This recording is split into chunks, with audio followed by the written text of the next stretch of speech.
नमस्कार दोस्तों, स्वागत है आप सभी का आपके अपने YouTube चैनल मेरा घर मेरा स्कूल में। और आज हम आपके लिए लेकर आए हैं साइंस के संबंधित टॉप मोस्ट 100 इंपॉर्टेंट क्वेश्चन। और ये क्वेश्चन जो रहेंगे ये आपको आपके आने वाली कोई भी एग्जाम, चाहे कंपटीशन, पुलिस या फिर अन्य जो एंट्रेंस एग्जाम होती है, उन सभी के लिए काफी उपयोगी प्रश्न हैं। तो आइए और देखते हैं इन सभी प्रश्नों को, जो काफी सिलेक्टेड क्वेश्चन है। और इसी टाइप के क्वेश्चन आपको हर तरह की एग्जाम में देखने को जरूर मिलते हैं।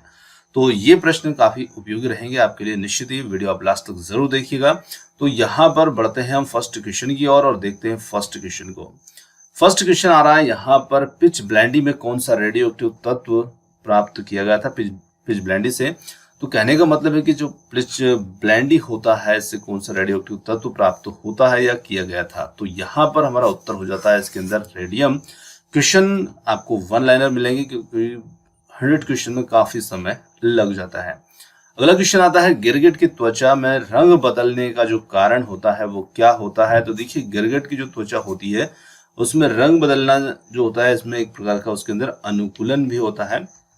उसी के साथ साथ उसकी जो त्वचा होती है, उसकी त्वचा में मेलेनोफोर नामक असंख्य रंग द्रव्य, यानी कि रंग पिगमेंट, जो रंग के जो कण होते हैं या द्रव्य कह सकते हैं, रंग वाले पदार्थ कह सकते हैं, उनकी कोशिकाओं की उपस्थिति के कारण से। तो यहाँ पर हम कह सकते हैं उसकी त्वचा में मेलेनोफोर नामक असंख्य रंग द्रव्य पाए जाते हैं और उनकी कोशिकाओं में उपस्थिति होती है, उसी की वजह से वो रंग बदलने में सक्षम होता है। अगले क्वेश्चन की ओर जाते हैं, प्रकृति में सबसे अधिक मात्रा में पाए जाने वाला कार्बनिक यौगिक कौन सा है। तो वो यौगिक होता है सेल्यूलोज। और बढ़ जाते हैं अगले क्वेश्चन की ओर, वृद्धावस्था का अध्ययन विज्ञान की किस शाखा के अंतर्गत किया जाता है। तो जेरेंटोलॉजी जो विज्ञान की वो शाखा होती है जहां पर वृद्धावस्था का अध्ययन इसमें किया जाता है। अगला क्वेश्चन आता है हमारा, ध्वनि की तीव्रता को मापने वाला यंत्र क्या कहलाता है। ध्वनि की तीव्रता ऑडियो मीटर के सहायता से मापी जाती है। ऑडियो मतलब हम जैसे कोई भी साउंड होता है तो उसको ऑडियो के रूप में सुनते हैं, तो उसी से आप ध्यान रख सकते हैं। ध्वनि की तीव्रता को मापने वाला यंत्र ऑडियो मीटर होता है। दूध का खट्टा होना किसके द्वारा होता है। तो जीवाणु के द्वारा होता है। और जीवाणु का नाम भी आपको ध्यान रखना है, लैक्टोबैसिलस लैक्टाई जो होता है, ये दूध को दही में परिवर्तित कर देता है, जिससे दही बन जाता है दूध। अगला क्वेश्चन आता है, श्वेत प्रकाश के वर्णक्रम में प्रिज्म के द्वारा सर्वाधिक विचलित होने वाला कौन सा रंग होता है। तो बैंगनी रंग जो होता है इसका विचलन सबसे ज्यादा होता है। तो यहाँ पर बैंगनी रंग हमारा इसमें उत्तर होगा। रेफ्रिजरेटर में प्रशीतक के रूप में क्या होता है या प्रशीतक के रूप में कौन सी गैस भरी जाती है। तो गैस होती है फ्रियान गैस, जिसे हम CCl2F2 क्लोरोफ्लोरोकार्बन भी कहते हैं। अगला क्वेश्चन वही आ गया, दूध से दही बनने में कौन सा बैक्टीरिया सहायक होता है। तो लैक्टोबैसिलस जो बैक्टीरिया होता है ये सहायक होता है इसमें। किस अंग के कार्य न करने पर डायलिसिस किया जाता है। तो निश्चित रूप से डायलिसिस जो होता है, जब किडनी का फंक्शन ठीक से नहीं होता है, इसका कार्य ठीक से नहीं होता है या किसी प्रकार की विकृति इसके अंदर आ जाती है, तो उस स्थिति में डायलिसिस करना होता है। चलिए अगला क्वेश्चन आता है, मनुष्य के मस्तिष्क का सबसे बड़ा भाग कौन सा होता है। तो देखिए, मनुष्य के मस्तिष्क का जो सबसे बड़ा भाग होता है वो होता है प्रमस्तिष्क, और ये पूरे मस्तिष्क का 2/3 भाग बनाता है। इसी को हम सेरेब्रम भी कहते हैं। कभी कभी उत्तर में हमें प्रमस्तिष्क ना लिखा होकर सेरेब्रम लिखा आ जाए, तो आपको ध्यान जरूर रखना है कि यही सेरेब्रम है, यही प्रमस्तिष्क होता है। चलिए अगला क्वेश्चन आता है हमारा, राइफल चलाने पर लगने वाला झटका जो होता है किस संरक्षण का उदाहरण है। तो ये रेखीय संवेग संरक्षण का उदाहरण होता है, राइफल चलाने पर पीछे की ओर लगने वाला झटका। अगला क्वेश्चन है, प्रयोगशाला में सर्वप्रथम जीन का संश्लेषण करने वाले वैज्ञानिक कौन थे। तो हरगोविंद खुराना जो थे, इन्होंने सर्वप्रथम प्रयोगशाला में जीन का संश्लेषण करने वाले वैज्ञानिक थे। काफी महत्वपूर्ण खोज रही है इनकी ये, और काफी महत्वपूर्ण प्रश्न भी है ये। इसी के साथ अगला क्वेश्चन आता है, किस एक कोशिकीय शैवाल का उपयोग अंतरिक्ष में खाद्य की समुचित पूर्ति के लिए किया जाता है। मतलब यहाँ पर एक कोशिकीय शैवाल है जो उसे भोजन के रूप में लिया जाता है, अंतरिक्ष यात्री अपने भोजन के रूप में लेते हैं, तो वो शैवाल होता है क्लोरेला शैवाल। ये कोशिकीय शैवाल है जिसको भोजन के रूप में, फूड के रूप में अंतरिक्ष यात्री लेते हैं। चलिए अगला क्वेश्चन आता है, प्राकृतिक रबर जो होता है किसका बहुलक होता है। तो प्राकृतिक रबर जो होता है ये बहुलक होता है आइसोप्रीन का। और बढ़ जाते हैं अगले क्वेश्चन की ओर, द्रव्य की चौथी अवस्था क्या कहलाती है। तो द्रव्य की चौथी अवस्था होती है प्लाज्मा। अब देखिए, प्लाज्मा रक्त का एक भाग भी होता है, पर यहाँ पर वो प्लाज्मा नहीं है, ये पदार्थ की चौथी अवस्था है। जिस प्रकार से हम ठोस, द्रव, गैस 3 अवस्थाएं पढ़ते हैं, ये चौथी अवस्था है। और एक और अवस्था होती है BeC, ये पदार्थ की 5वीं अवस्था होती है। चलिए अगला क्वेश्चन आता है, यहाँ पर प्रकाश तरंगों के किस गुण से उनके अनुप्रस्थ होने का प्रमाण मिलता है? तो उनके ध्रुवण से उनके अनुप्रस्थ होने का प्रमाण मिलता है। इसी के साथ मानव रक्त का पीएच होता है, काफी महत्वपूर्ण प्रश्न है। मानव रक्त का जो पीएच होता है 7.4 होता है। और खनिज संरचना की दृष्टि से हीरा क्या होता है? तो खनिज संरचना की दृष्टि से हम देखते हैं तो हीरा जो है एक प्रकार का केवल क्या है, कार्बन है, क्योंकि हीरा, ग्रेफाइट ये सभी कार्बन के ही अपर रूप होते हैं। ग्रहों की गति का सिद्धांत जो था ये किसने प्रतिपादित किया था? तो ग्रहों की गति के संबंध में सिद्धांत जो प्रतिपादित किया था वो किया था केपलर ने। और हाइड्रोजन बम जो होता है किस सिद्धांत पर आधारित होता है? तो ये सिद्धांत पर आधारित होता है नाभिकीय संलयन सिद्धांत पर। चलिए अगला क्वेश्चन आता है, प्रोटॉन की खोज किसने की? तो प्रोटॉन की खोज करने वाले जो थे रदरफोर्ड थे। इसी प्रकार से इलेक्ट्रॉन की खोज आ जाती है, न्यूट्रॉन की खोज आ जाती है ना। तो ये आपको सब तीनों प्रश्न को विशेष रूप से इनको ध्यान रखना है। तो यहाँ पर प्रोटॉन के बारे में पूछा है, तो प्रोटॉन की जो है वो रदरफोर्ड ने की है।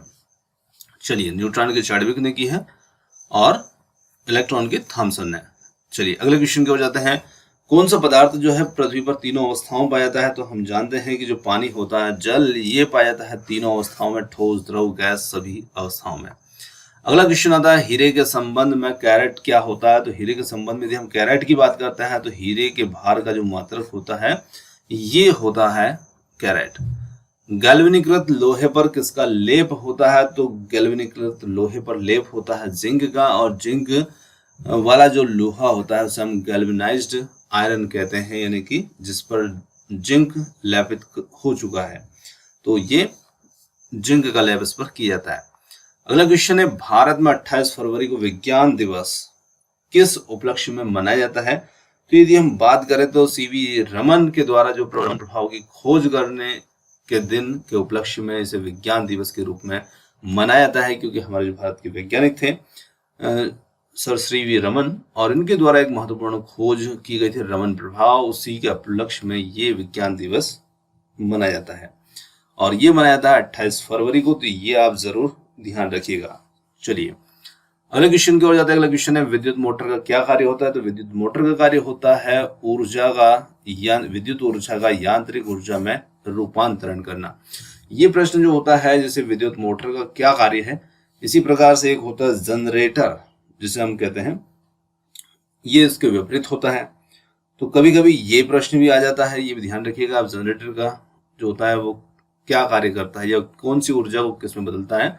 तो यांत्रिक को विद्युत में बदलता है, मोटर जो होती है वो विद्युत को यांत्रिक में बदलती है। दोनों प्रश्न एक दूसरे के विपरीत होते हैं, तो इन्हें जरूर आप ध्यान रखिएगा। चलिए अगले क्वेश्चन की ओर जाते हैं। अगला क्वेश्चन है, हरे पौधों में प्रकाश संश्लेषण की इकाई क्या कहलाती है? तो हरे पौधे में प्रकाश संश्लेषण की जो इकाई होती है उसी को कहते हैं हम क्वांटसोम, तो ये कहलाएगी क्वांटसोम। चलिए अगला क्वेश्चन है, यहाँ पर पौधों में वाष्पोत्सर्जन दर के निर्धारण के लिए किस यंत्र का प्रयोग किया जाता है? तो गैनांग फोटोमीटर, आपने 12th बायोलॉजी के अंदर प्रैक्टिकल इसका लिखा होगा, तो आप उससे ध्यान रख सकते हैं कि ये पोटोमीटर कहलाता है। चलिए अगला क्वेश्चन होता है, डार्क एवेंजर क्या है? डार्क एवेंजर जहां पर एक प्रकार का प्रमुख कंप्यूटर वायरस होता है डार्क एवेंजर। अगला क्वेश्चन है, फाइकोलॉजी के तहत विज्ञान की किस शाखा अध्ययन किया जाता है? तो फाइकोलॉजी के अंतर्गत हम अध्ययन करते हैं इसमें शैवालों का। चलिए अगला क्वेश्चन है, किस विटामिन में कोबाल्ट पाया जाता है? विटामिन B12 जो होता है ना, इसके अंदर कोबाल्ट धातु पाई जाती है, और इसी विटामिन को साइनोकोबालामिन भी कहते हैं। तो ये भी आपको ध्यान रखना है, साइनोकोबालामिन मतलब कि जिसमें कोबाल्ट मिला हुआ है वो विटामिन। मानव शरीर में रक्त का थक्का नहीं बनने का प्रमुख कारण क्या होता है? तो यहाँ पर कारण जो होगा हेपेरिन होगा, हेपेरिन की उपस्थिति। देखिए हेपेरिन क्या होता है? तो हेपेरिन जो होता है एक प्रकार का, इसे हम प्रोटीन कह सकते हैं, और ये क्या करता है, रक्त का जो थक्का होता है उसे नहीं जमने देता है। तो रक्त का थक्का नहीं जमने का कारण हेपेरिन की उपस्थिति। अब इसका एक और उदाहरण बताता हूं, जैसे कोई भी आपने एक जीव देखा होगा जिसे हम जोक कहते हैं। जोक एक जीव होता है, लीच के नाम से भी जाना जाता है। वो क्या करता है, दूसरे जंतुओं से चिपक जाता है और उनका खून चूसता रहता है। तो उस लीच या जो जोक होता है उसकी लार होती है ना उसके अंदर भी ये हेपेरिन उपस्थित होता है, क्योंकि जैसे जब वो जंतु चिपक जाएगा, खून खींचेगा तो खून का थक्का जम सकता है वहां पर इसकी लार जो होती है ना उसमें हेपेरिन की उपस्थिति होती है और वो भी वहां पर थक्के को जमने नहीं देती है। अब ये हेपेरिन वैसी किसी भी दूसरी कंडीशन में हमारे शरीर के अंदर उपस्थित होगा तो वहां पर भी थक्का बनने में थोड़ी सी समस्या उत्पन्न करेगा। चलिए अगले क्वेश्चन की ओर जाते हैं। हाइपोग्लाइसेमिया नामक रोग रक्त में किसकी कमी से होता है? तो ये होता है ग्लूकोज की कमी से। चलिए अगले क्वेश्चन की ओर जाते हैं। अगले क्वेश्चन की ओर जाते हैं। अगला क्वेश्चन है मानव शरीर की सबसे छोटी ग्रंथि है तो वो है पिट्यूटरी ग्रंथि। और अगला क्वेश्चन इसमें आता है हमारा एंजाइम मूलतः क्या होते हैं? तो एंजाइम मूलतः क्या होता है? तो एंजाइम मूलतः होता है प्रोटीन के, कहीं कहीं पर आपको एमिनो अम्ल मिल जाएगा तो एमिनो अम्ल से ही प्रोटीन बनता है। तो दोनों ही उत्तर जो होते हैं इसमें सही होते हैं। चलिए अगला क्वेश्चन है कृष्ण छिद्र ब्लैक होल सिद्धांत को प्रतिपादित किसने किया था? तो इसे प्रतिपादित करने वाले हैं एस चंद्रशेखर और इनके द्वारा ये सिद्धांत जो था प्रतिपादित किया गया था। अगला क्वेश्चन आता है यहाँ पर साइनोकोबालामिन क्या है? तो ये वही है विटामिन B12 जिसके अंदर कोबाल्ट धातु होती है और इसी को साइनोकोबालामिन कहा जाता है। अगला महत्वपूर्ण क्वेश्चन है टेल, जिसे हम टेट्रा इथाइल लेड कहते हैं। ये डुटाइल लिखा है तो ये इथाइल है, ठीक है। टेट्रा इथाइल लेड पेट्रोल में क्यों मिलाया जाता है? तो ये एंटी नॉकिंग रेटिंग यानी कि अपस्फोटन की दर को बढ़ाने के लिए या उसे रोकने के लिए, है ना। टेल जो होता है टेट्रा इथाइल लेड ये अपस्फोटन रोधी होता है तो इसे के लिए इसको मिलाया जाता है। अगला क्वेश्चन आता है यहाँ पर आपेक्षिक आर्द्रता मापी जाती है तो ये मापी जाती है हाइग्रोमीटर के माध्यम से। अगला क्वेश्चन होता है रेटिना पर बनने वाला प्रतिबिंब कैसा होता है? वास्तविक होगा, उल्टा होगा और वस्तु से छोटा होगा। चलिए अगला क्वेश्चन आता है गोबर गैस जो होती है इसके अंदर मुख्य संगठक क्या होता है? तो इसके अंदर मुख्य संगठक जो होता है ये होता है मीथेन। और वायरोलॉजी जो होता है इसमें हम किसका अध्ययन करते हैं? तो इसके अंतर्गत हम विषाणु का अध्ययन करते हैं वायरोलॉजी के अंतर्गत। चलिए अगला क्वेश्चन आता है यहाँ पर विटामिन सी का रासायनिक नाम एस्कॉर्बिक एसिड होता है। एस्कॉर्बिक एसिड जिसकी कमी से स्कर्वी नामक रोग होता है। अगला क्वेश्चन है श्वेत प्रकाश के द्वारा प्रिज्म में बने वर्णक्रम में किस रंग का विचलन सबसे अधिक होगा? बैगनी रंग का विचलन सबसे अधिक होता है और लाल रंग का विचलन सबसे कम होता है, ये भी जरूर ध्यान रखिएगा। अगला क्वेश्चन है यहाँ पर कैलोमल क्या होता है? तो मर्क्यूरियस जो क्लोराइड होता है जिसे हम Hg2Cl2 लिखते हैं, इसे इस प्रकार से लिखा गया है, ठीक है ना। थोड़ा सा वो दिखने में इसी के बराबर आ गया है 2। चलिए मर्क्यूरियस क्लोराइड Hg2Cl2। अगला क्वेश्चन आता है यहाँ पर सिंदूर का रासायनिक नाम। तो सिंदूर का रासायनिक नाम होता है मर्क्यूरिक सल्फाइड जिसे हम HgS से प्रदर्शित करते हैं। अगला क्वेश्चन आता है यहाँ पर झूठा सोना। तो प्रकृति में पाया जाने वाला आयरन सल्फाइड अथवा फिर आयरन पायराइड जो होता है उसी को कहा जाता है झूठा सोना।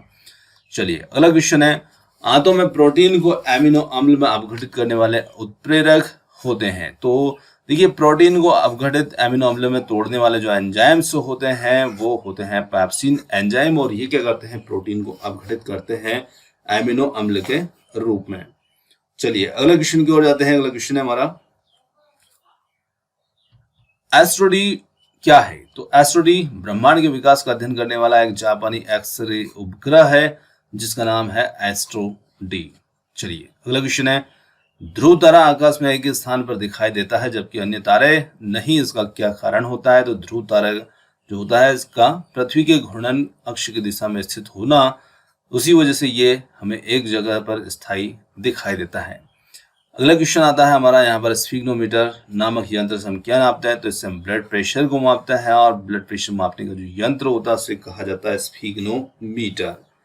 चलिए अगला क्वेश्चन आता है हमारा यहाँ पर सन 1902 में कार्ल एंड स्टिनर ने किसकी खोज की थी? तो इन्होंने ब्लड ग्रुप रक्त समूह की खोज की थी और काफी महत्वपूर्ण प्रश्न है, कई बार ये कई एग्जामों में पूछा गया प्रश्न है। समुद्र में जल का नीला होना, तो ये नीला होना जल कणों का द्वारा प्रकाश का प्रकीर्णन होने के कारण समुद्र का जल जो होता है नीला दिखाई देता है। अगला क्वेश्चन यहाँ पर है हमारा प्रोटीन किस गैस का प्रमुख यौगिक है? तो यहाँ पर गैस पूछी नाइट्रोजन और नाइट्रोजन के अंदर जो N होता है N2 होता है ना, तो एमीन के अंदर भी यही चीज होती है नाइट्रोजन तत्व, तो उसी से ये क्वेश्चन को जोड़ा गया है इस टाइप से। चलिए अगला क्वेश्चन है इथोलॉजी में हम किसका अध्ययन करते हैं, तो यहाँ पर जानवरों के व्यवहार का अध्ययन और उनके सामान्य वातावरण में किया जाता है, इसे कहा जाता है इथोलॉजी। हैली या पुच्छल तारा जिसे कितने वर्ष के बाद दिखाई देता है, तो ये 76 वर्ष के बाद दिखाई देने वाला तारा होता है हैली धूमकेतु, इसे कहा जाता है या पुच्छल तारा।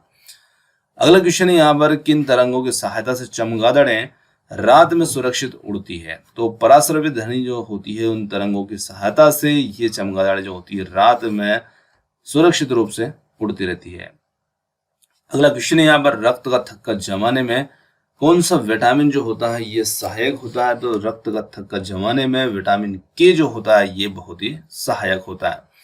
अगला क्वेश्चन हमारा लाफिंग गैस होती है नाइट्रस ऑक्साइड और N2O से प्रदर्शित किया जाता है N2O, थोड़ा सा ये M जैसा दिख रहा है तो यहाँ पर N2O।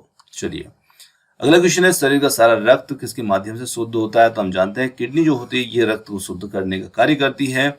और फिर अगला क्वेश्चन आ जाता है यहाँ पर हाइड्रोफाइट किन्हें कहते हैं, तो जो जल में उगने वाले पौधे जलीय पौधे होते हैं उन्हीं को कहा जाता है हाइड्रोफाइट। अगला क्वेश्चन है यहाँ पर दो समांतर दर्पण है, उनके बीच रखी वस्तु के कितने प्रतिबिंब बनेंगे, तो निश्चित रूप से हम दो दर्पण समांतर हैं और आमने सामने जब उनको रखेंगे उनके बीच में कोई वस्तु रखेंगे तो उनके बीच प्रतिबिंब बनने की जो संख्या होगी वो अनंत प्रतिबिंब उनके बीच में बनेंगे। अगला क्वेश्चन है दो समांतर दर्पणों के बीच रखी वस्तु का सबसे अधिक चमकीला प्रतिबिंब कौन सा होता है, तो दूसरा जो प्रतिबिंब होता है ना वो सबसे ज्यादा चमकीला इसमें रहेगा। अगला क्वेश्चन यहाँ पर है सड़क पर चलने की अपेक्षा बर्फ पर चलना अधिक कठिन होता है, क्यों, क्योंकि निश्चित रूप से बर्फ में सड़क की अपेक्षा घर्षण कम होता है, इस वजह से हम बर्फ पर चलने में कठिनाई महसूस करते हैं जबकि सड़क पर नहीं। अगला महत्वपूर्ण क्वेश्चन है लोलक घड़ियां गर्मियों में सुस्त क्यों हो जाती है, तो देखिए लोलक घड़ियों से मतलब जो पेंडुलम जिनके अंदर होता है और वो इधर उधर घूमता है उसे हम कहते हैं। तो ये घड़ियां गर्मियों में सुस्त क्यों हो जाती है, मतलब धीमी गति से क्यों चलती है, तो निश्चित रूप से वहां जो लोलक होता है उसकी लंबाई बढ़ जाती है जिससे उसका आवर्त काल बढ़ जाता है और घड़ियां जो होती है वो सुस्त हो जाती है।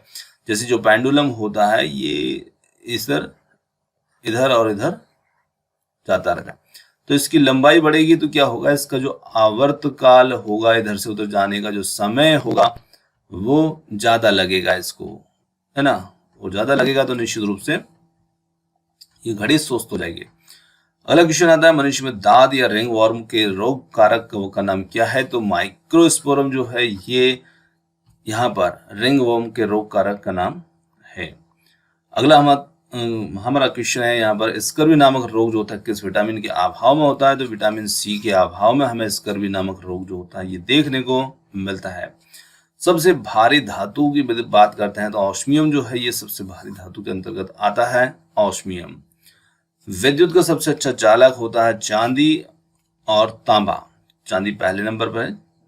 चलिए अगला क्वेश्चन है यहाँ पर ध्वनि को मापने की इकाई क्या होती है, तो डेसिबल के अंदर ध्वनि को मापा जाता है, ये ध्वनि की इकाई होती है।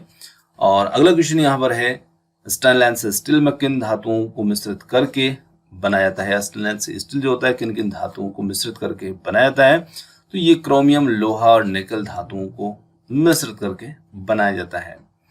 अगला क्वेश्चन है हमारा वनस्पति विज्ञान की उस शाखा का नाम क्या है जिसमें शैवालों का अध्ययन करते हैं, तो शैवालों के अध्ययन से संबंधित शाखा है उसे फाइकोलॉजी कहा जाता है। अगला क्वेश्चन है हमारा ट्यूबरकुलोसिस संक्रमण किसके द्वारा होता है, तो माइक्रोबैक्टीरियम ट्यूबरकुलोसिस के द्वारा ये होता है। अगला क्वेश्चन है यहाँ पर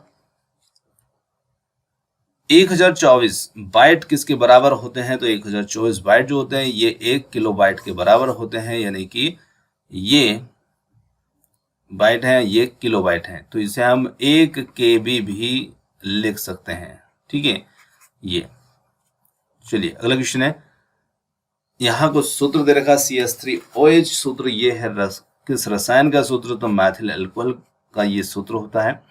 विटामिन डी का रासायनिक नाम क्या होता है, विटामिन डी का रासायनिक नाम होता है कैल्सीफेरॉल। और अगला क्वेश्चन है विटामिन B5 की कमी से कौन सा रोग होता है, तो विटामिन B5 की कमी से रोग जो होता है ये रोग होता है इसमें पेलेग्रा नामक रोग। अगला क्वेश्चन हमारा बार किस भौतिक राशि का मात्रक होता है, तो बार जो होता है ये वायुमंडलीय दाब का मात्रक होता है। कंप्यूटर में डॉस क्या होता है, DOS डिस्क ऑपरेटिंग सिस्टम से कहा जाता है और संक्षेप में से DOS डॉस कहा जाता है। सर्वाधिक वैद्युत ऋणात्मक तत्व कौन सा होता है? तो फ्लोरीन जो होता है ये आवर्त सारणी में सबसे ज्यादा प्रबल ऋण विद्युत तत्व होता है फ्लोरीन। अगले क्वेश्चन की बात करते हैं तो डेंड्रोलॉजी का संबंध जो होता है किससे होता है? तो डेंड्रोलॉजी जो होता है, ये डेंड्रोलॉजी लिखा है तो ये जॉजी नहीं डेंड्रोलॉजी होगा यहां पर, ठीक है। तो डेंड्रोलॉजी का संबंध होता है झाड़ियों एवं वृक्ष के अध्ययन से। चलिए, प्रतिजैविक पेनिसिलिन किससे प्राप्त होता है? किसके नहीं, किससे प्राप्त होता है? तो ये प्राप्त होता है कवक से प्राप्त होता है। अगला क्वेश्चन है हमारा, ट्रैकोमर रोग किस अंग से संबंधित रोग होता है? तो ये संबंधित होता है आंख से संबंधित। अगला काफी महत्वपूर्ण क्वेश्चन है हमारा, पॉजिट्रॉन की खोज किसने की थी? और ये खोज जो की थी ये की थी एंडरसन ने। अब देखिए, पॉजिट्रॉन जो है, इलेक्ट्रॉन आपने सुना है, प्रोटॉन सुना है, इसी के साथ में न्यूट्रॉन को सुना है, पर यदि हम पॉजिट्रॉन की बात करते हैं तो देखिए पॉजिट्रॉन जो होता है ये क्या होता है? तो जिस प्रकार से हम इलेक्ट्रॉन को देखा उसी प्रकार से ये भी इलेक्ट्रॉन जैसा ही एक कण है, बस ये धनात्मक होता है, ठीक है ना। तो यहां पर हम देखें कि जैसे इलेक्ट्रॉन होता है तो इलेक्ट्रॉन के ऊपर ऋणावेश होता है, वैसे ही इस पॉजिट्रॉन के ऊपर धनावेश युक्त कण होता है। इसका द्रव्यमान बिल्कुल इसके द्रव्यमान के बराबर ही होगा, दोनों का द्रव्यमान बराबर होगा। अंतर है तो सिर्फ इसके आवेश का और इसके आवेश का। इलेक्ट्रॉन के अंदर जो आवेश होता है वो ऋणात्मक होता है, जबकि पॉजिट्रॉन के अंदर जो आवेश है वो कैसा होता है? धनात्मक आवेश होता है। तो इसे हम कह सकते हैं कि पॉजिट्रॉन जो होता है ये एक इलेक्ट्रॉन है जो धन आवेश युक्त होता है, ठीक है ना। और इसे हम की खोजकर्ता की यदि बात करते हैं, एंडरसन जो थे, इन्होंने इसकी खोज की थी, कार्ल एंडरसन। चलिए अगले क्वेश्चन की ओर जाते हैं। अगला क्वेश्चन है, कौन सी धातु भविष्य की धातु कहलाती? तो टाइटेनियम धातु जो है इसे मेटल ऑफ फ्यूचर कहा जाता है, भविष्य की धातु। अगले क्वेश्चन की ओर बढ़ जाता है, ध्वनि को आंख की भांति उपयोग करने वाला पशु या पक्षी जो है वो है चमगादड़, बैट। अगले क्वेश्चन की ओर जाते हैं, मनुष्य के शरीर में कठोरतम पदार्थ होता है? तो दांत का जो हमारा एनिमल आवरण होता है ये सबसे कठोरतम पदार्थ होता है। अगला क्वेश्चन है यहाँ पर, कौन सा बम केवल जीवित वस्तुओं को प्रभावित करता है, इमारतों को नहीं? तो न्यूट्रॉन बम जो होता है ये सिर्फ जीवित वस्तुओं को ही प्रभावित करता है, इमारतों को नहीं।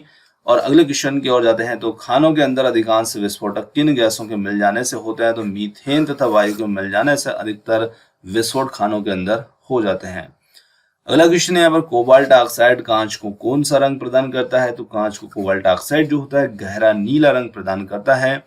कौन सा यौगिक आइल ऑफ विंटर ग्रीन के नाम से जाना जाता है? तो मैथिल सैलिसिलेट जो होता है इसे हम आइल ऑफ विंटर ग्रीन के नाम से जानते हैं। अगला क्वेश्चन है, शनिवार जो होता है किसका प्रमुख अयस्क है? तो ये शनिवार जो होता है ये पारे का प्रमुख अयस्क होता है। कीमोथेरेपी की यदि बात करें, कीमोथेरेपी क्या होती है? तो रासायनिक पदार्थों के उपयोग से रोग की चिकित्सा जो की जाती है तो उसी को कहा जाता है कीमोथेरेपी। चलिए अगला क्वेश्चन है, यदि दूरस्थ वस्तु से आने वाली किरणें रेटिना के आगे फोकसित हो जाती है तो दृष्टि में कौन सा दोष कहा जाएगा? तो उसे हम कहेंगे मायोपिया, निकट दृष्टि दोष। अगला क्वेश्चन है, किस कोशिका अंग को कोशिका का पावर हाउस कहा जाता है? तो माइटोकॉन्ड्रिया जो है इसी को कहा जाता है पावर हाउस। और होमोसेपियंस जो है ये मनुष्य का नाम है, जीव वैज्ञानिक नाम। आगे बात करते हैं हाइड्रोपोनिक्स की। तो हाइड्रोपोनिक्स जो होता है ये पौधों के मृदा विहीन संवर्धन को, जैसे जलीय माध्यम में पौधों को उगाने को कहा जाता है हाइड्रोपोनिक्स, यानी कि बिना मिट्टी की खेती होती है, पानी या जल के अंदर पौधों को उगाया जाता है। अगला क्वेश्चन है, रिकेट्स रोग किस विटामिन की कमी से होता है? तो विटामिन डी की कमी से रिकेट्स रोग जो होता है ये होता है। आगे बात करेंगे, प्यास का केंद्र कहाँ होता है? तो प्यास से मतलब है भूख, प्यास जो हमें लगती है उसका केंद्र हमारे मस्तिष्क में कहाँ होता है? तो हाइपोथैलेमस जो होता है ये प्यास का केंद्र होता है। कच्ची चीनी को रंग विहीन करना है तो जिस चारकोल का प्रयोग किया जाता है वो कौन सा चारकोल होता है? तो वो जंतु चारकोल होता है, जिसे हम एनिमल चारकोल भी कहते हैं। उस चारकोल का उपयोग किया जाता है चीनी को साफ करने में, यानी कि जो उसमें गंदगी होती है या पीलापन होता है, लालपन होता है, उसे दूर करने में जंतु चारकोल का प्रयोग किया जाता है। इसीलिए ज्यादातर हम पूजन के अंदर गुड़ का इस्तेमाल करते हैं, चीनी का नहीं करते हैं।